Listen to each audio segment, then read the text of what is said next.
dont 13 enfants, infligé des blessures irréparables à des centaines de personnes, dont 12 luttent encore pour leur vie. Je renouvelle ma compassion et la solidarité de toute la nation à l'égard des victimes. Beaucoup sont d'ailleurs étrangères. 18 nationalités sont concernées. Même si c'est la France qui a été attaquée le 14 juillet, c'est le monde qui a été ciblé par les terroristes. L'enquête est conduite par l'autorité judiciaire. Elle avance rapidement. Il ressort que le terroriste avait prémédité depuis plusieurs semaines son acte et bénéficié de complicité. Daesh a revendiqué l'attentat et il ne fait guère de doute que le tueur s'était inspiré de cette propagande pour commettre son horrible crime. Toute la vérité sera faite sur les circonstances et sur les causes de cette tragédie et sur les éventuels réseaux du terroriste. Toute la transparence sera également établie sur le déroulement des faits et sur la préparation du dispositif du feu d'artifice du 14 juillet sur la promenade des Anglais à Nice. Bernard Cazeneuve, le ministre de l'Intérieur, qui a toute ma confiance, s'y est engagé et le rapport de l'inspection générale de la police sera publié dès la semaine prochaine. Mais nous devons regarder la réalité en face. La menace terroriste est là et je ne l'ai jamais dissimulée. Comment aurais-je pu le faire alors que depuis 4 ans, notre pays est victime d'attaques terroristes? Cette menace est à un niveau élevé. Nous avons déjoué bon nombre d'attentats sans avoir eu besoin de le révéler, tant il nous paraissait indispensable d'appréhender les auteurs et de faire en sorte qu'ils puissent être hors d'état de nuire. Cette menace va durer. Elle ne concerne pas que la France. Beaucoup de pays aujourd'hui en sont victimes. Mais nous devons nous défendre ici, sur notre sol, pour nous protéger et à l'extérieur pour éradiquer le terrorisme. Tel est le sens des décisions que j'ai prises depuis 2012 avec les lois antiterroristes, avec la loi sur le renseignement, avec la loi qui a été votée il y a quelques semaines sur la réforme de la procédure pénale et la lutte contre la criminalité organisée. J'ai également voulu que les effectifs de police et de gendarmerie soient renforcés et je n'ai pas attendu les attentats pour ainsi en décider. 9000 postes ont été créés depuis 4 ans et vont l'être encore jusqu'au bout du quinquennat. J'ai voulu également que l'armée puisse être à la disposition des forces de sécurité pour s'ajouter encore à la protection des Français. C'est ce qu'on appelle l'opération Sentinelle. L'état d'urgence avait été proclamé au lendemain des attentats du 13 novembre. Il avait vocation à être suspendu.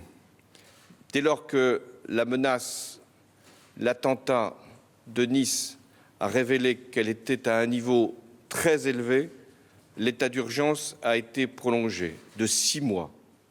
Je remercie les groupes parlementaires qui, au-delà des sensibilités politiques, ont voté très largement ce texte, et rapidement.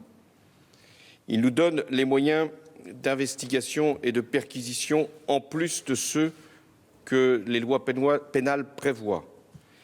Mais là aussi, il ne nous prémunit pas de tout.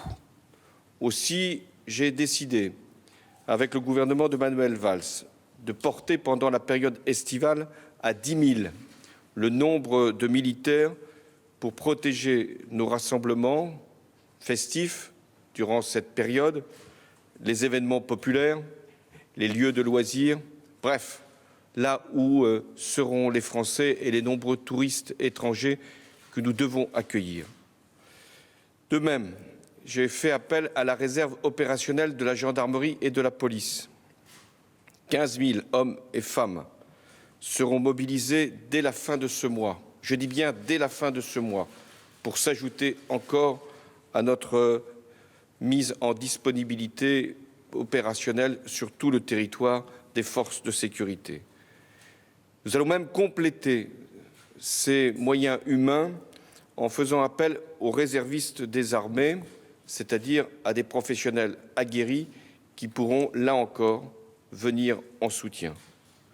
J'ai également lancé un appel aux jeunes qui voudraient s'engager sous toutes les formes, d'ailleurs, de l'engagement, du service civique jusqu'à ces réserves opérationnelles de la gendarmerie et de la police. Parce que nous devons constituer à terme une véritable garde nationale pour que nous puissions, à côté de nos forces de sécurité, dans un cadre légal, avoir tout le soutien de la nation. Car c'est en nous-mêmes que réside la réponse. Que cherchent les terroristes? À nous effrayer, pour nous désunir, pour nous séparer, pour nous diviser, pour semer la haine et la discorde. Notre unité et notre cohésion sont donc essentielles si nous voulons relever le défi. De même, les terroristes veulent que nous renoncions à la liberté et à l'état de droit. Et c'est sur ce terrain-là aussi qu'ils nous mettent à l'épreuve, pour faire en sorte qu'il puisse y avoir de la discorde, de la confrontation, et qu'il puisse y avoir de la stigmatisation à l'égard d'une religion, en l'occurrence l'islam, qui a sa place dans la République. En revanche, l'islamisme, le fondamentalisme est notre ennemi. Aussi, je dois tout faire avec le gouvernement pour agir avec la fermeté indispensable, sans jamais perdre le sens de ce que nous sommes, nous, la France. Alors oui, fermer les lieux de culte où fomentent la haine et l'intolérance, nous l'avons fait, nous le referons. Perquisitionner, assigner à résidence, surveiller les individus, nous l'avons fait durant l'état d'urgence, nous le referons. Retenir administrativement des individus pour procéder à des vérifications indispensables, surveiller, nous renseigner, c'est la loi, nous l'avons fait, nous le referons. Mais manquer à la Constitution et aux règles fondamentales du droit, ce serait nous perdre et perdre la bataille contre le terrorisme. Cette bataille contre le terrorisme, cette guerre, elle se mène également à l'extérieur, en Syrie et en Irak. J'avais annoncé le 14 juillet, avant même l'attentat de Nice, le renforcement de notre appui militaire à l'armée irakienne. Ce matin, en Conseil de défense, j'ai pris la décision, dans le cadre de la coalition anti-Daesh, de mettre à la disposition des forces irakiennes des moyens d'artillerie. Ils seront sur place le mois prochain. De même, le porte-avions Charles de Gaulle sera déployé, j'en avais déjà fait l'annonce, toujours le 14 juillet, sera déployé dans la région à la fin du mois de septembre. Il nous permettra d'intensifier les frappes sur les groupes terroristes en Syrie et en Irak avec nos avions Rafale. J'ai demandé au ministre de la Défense d'informer dès la semaine prochaine le Parlement. Il ne s'agit pas de changer la nature de notre intervention. Nous soutenons nos alliés en Irak et en Syrie, mais nous ne déployons pas de troupes au sol. Nous avons des conseils à donner, des formations à livrer, mais ce n'est pas nos soldats qui font la guerre au sol en Syrie et en Irak. Dans ce combat long, ce que la France défend, c'est ce qu'elle a de plus cher.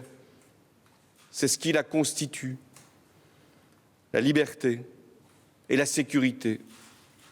sans laquelle la liberté ne peut pas s'exprimer.